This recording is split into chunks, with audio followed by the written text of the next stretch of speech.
Robert Cathcart will now present on behalf of the agency. Robert. Thank you, Madam Chair and members of the board. I apologize, you'll have to hear me again, but here I am. I'm just going to make a brief presentation and then answer any questions you may have. So I just wanted to kind of start off. Dr. Hanley, I think, did an excellent job explaining the procedural history. But just as a reminder, this board requested after the first couple of materials were brought up that these be handled first at the local level. These were handled at the local level. And then after that 90-day period of appeal, they were brought up to the state board to the Instructional Materials Review Committee. We held our committee meeting on January the 9th. So the first material, I believe, on your agenda is Perks of Being a Wallflower. So just to kind of talk through briefly, the passages are before you in the report and recommendation under Exhibit A. So these passages were found to have instances of, or descriptions of sexual conduct. They went into enough explanatory detail, had enough length and degree of detail to qualify as descriptions under the regulation.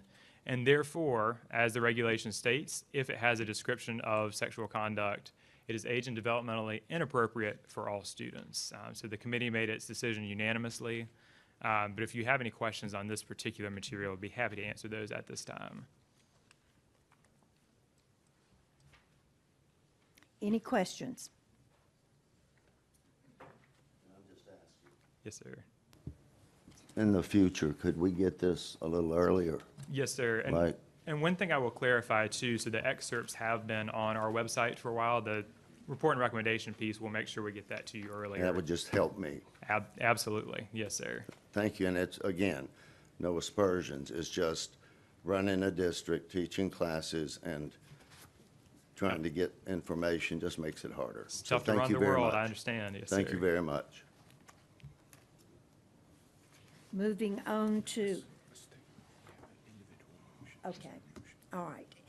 We're going to take these individually. Is there a motion on item 7?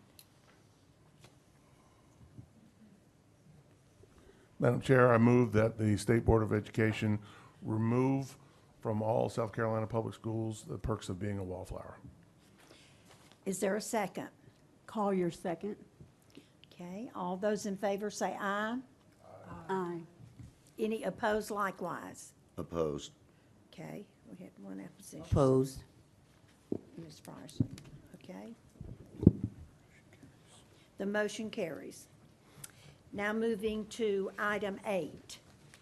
Yes, ma'am. So just briefly again, this has the same procedural history as the last material that was just considered by this committee. Once again, the committee held its deliberations, found that this does have sexual conduct as described in the section of South Carolina Code. Therefore, age and development inappropriate for all students. I think it's important just to kind of go back to the regulation.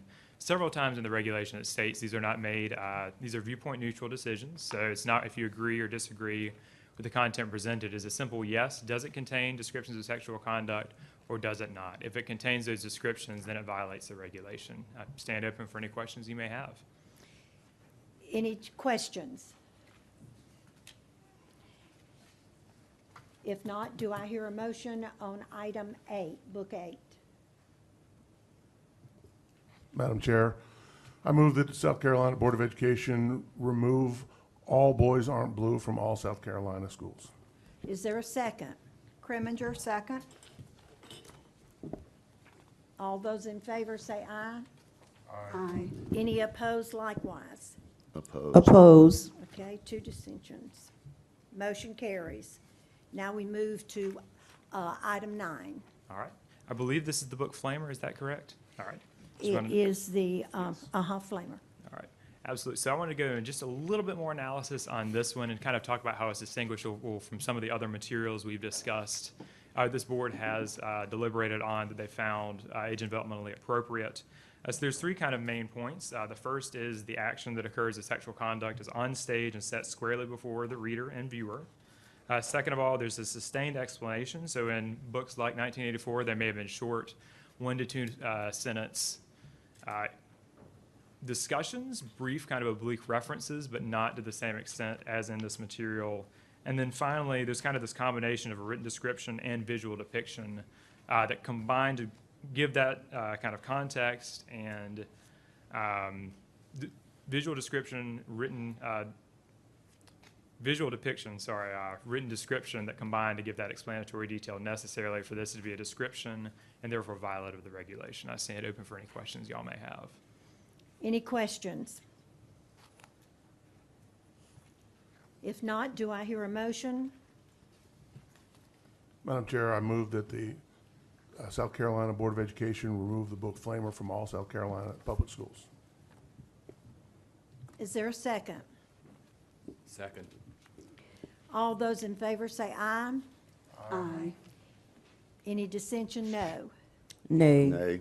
Nay. Okay, that motion passes with 2 dissensions. Moving right along to item 10.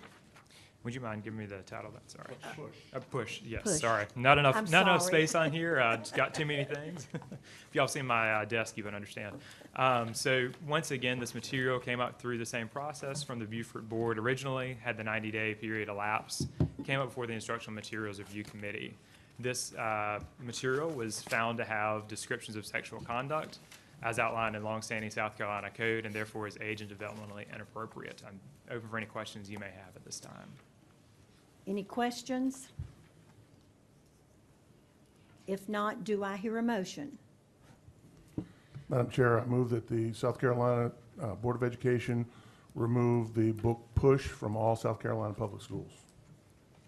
Is there a second? Preminger, second. All those in favor, aye. Aye. Any opposed likewise? Oppose. Motion carries with 1 dissension. Okay. Now we're right here. Right here. Yes. Yeah, okay. Now we move for information, and I will call on Deputy Superintendent Matthew Ferguson.